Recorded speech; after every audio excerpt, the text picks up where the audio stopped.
প্রতিদান ঠিক করিব অমৃত করণ উচিত বেশ কথা এ হব না হব অন্যথা কিন্তু কংসর মরণ যেন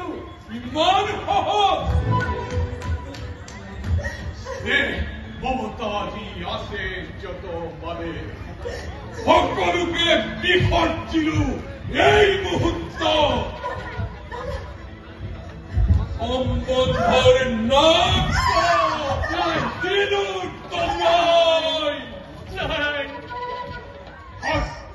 হস্তে তৈপকি করি হিরত সে মুক্ত হবা খুদা মূর্খর মৃত্যুর দুয়ারে ছমেবে রুদ্ধ করি শির কালো